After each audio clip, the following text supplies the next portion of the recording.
নমস্কার, পাকবিচিত্রায় সকলকে স্বাগত জানিয়ে আমি আজ আপনাদের একটি অসাধারণ স্বাদের রেসিপি করে দেখাবো গন্ধরাজ ডিম।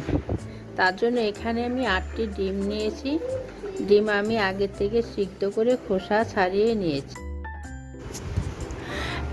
এখন ডিমগুলো আমি একটা ছুরির সাহায্যে চিড়ে নেব। ডিম এভাবে ছুরির সাহায্যে চিড়ে নিলে ভাজার সময় ফাটবে না। ম্যারিনেট করে নিলে নুন মশলা ভালো করে ঢুকবে। দেখুন আমার ডিমগুলি চিড়ে নেওয়া হয়ে গেছে।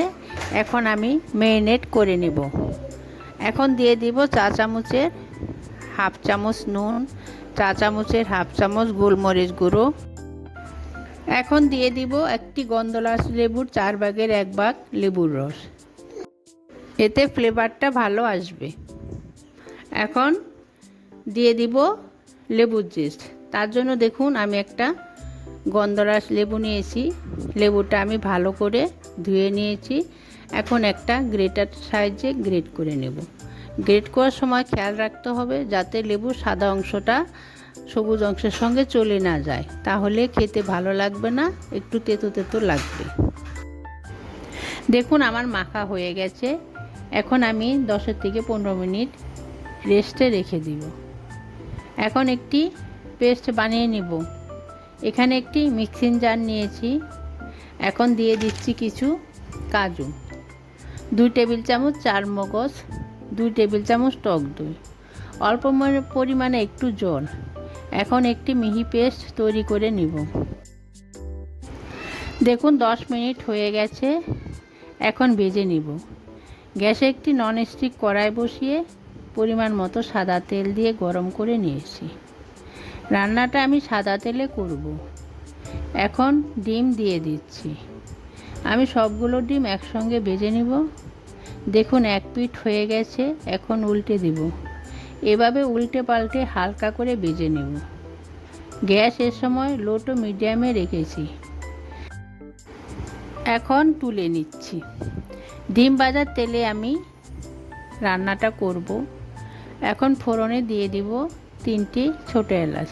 এলাচের মুখটা আমি ফাটিয়ে নিয়েছি। আর দিচ্ছি 1 টুকরো দারুচিনি। এখন নেড়ে চেড়ে ফোড়ন ভেজে নেব।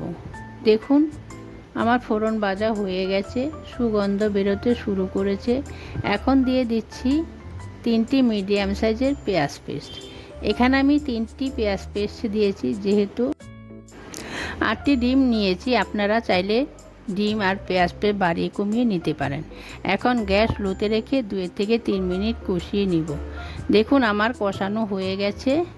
এখন দিচ্ছি 1 টেবিল চামচ রসুন পেস্ট, চা চামচের 1 চামচ আদা পেস্ট, 1 টেবিল চামচ কাঁচা লঙ্কা পেস্ট, চা চামচের হাফ চামচ নুন। এখানে নেড়ে চেড়ে 2 মিনিট কষিয়ে নেব।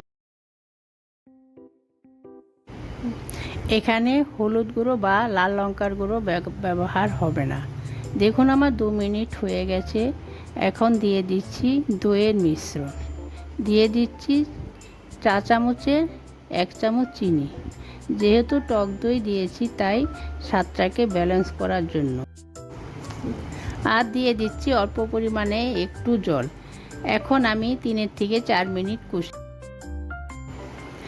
এখন দিয়ে দিচ্ছি চা চামচের 1 চামচ জিরের গুঁড়ো। এখন আমি 3 থেকে 4 মিনিট কষিয়ে নিব। দেখুন আমার কষানো হয়ে গেছে, তেল রিলিজ হতে শুরু করেছে। এখন গ্রেভি করার জন্য দিয়ে দিচ্ছি পরিমাণ মতো জল। আমি সমস্ত রান্নাটা গ্যাস লোতে রেখে করেছি। এখন গ্যাস মিডিয়ামে করে দিব। জল ফুটে উঠতে দিব। দেখুন গ্রেভি ফুটে উঠেছে। এখন দিয়ে দিব আগে থেকে ভেজে রাখা ডিম। একটু নাড়িয়ে দিচ্ছি। এখন রান্না করে নেব 3 মিনিটের মতো। দেখুন আমার রান্না হয়ে গেছে। এখন দিয়ে দিচ্ছি কাঁচা পাকা 4টি লঙ্কা, 3টি গন্ধরাজ লেবুর স্লাইস, 3টি গন্ধরাজ লেবুর পাতা, আর দিচ্ছি 1 টেবিল চামচ গন্ধরাজ লেবুর রস। এখন ঢাকা দিয়ে রেখে দেব কিছুক্ষণের জন্য। সময় গ্যাসটা বন্ধ করে দিয়েছি। দেখুন আমার গন্ধরাজ লেবু দিয়ে ডিমের রেসিপি তৈরি হয়ে গেছে। আমি যেভাবে বানালাম আপনারাও সেভাবে বানিয়ে গরম গরম ভাতের সাথে খাবেন। আমার ভিডিওটি দেখবেন, পাশে থাকেন, সাবস্ক্রাইব করবেন। ধন্যবাদ।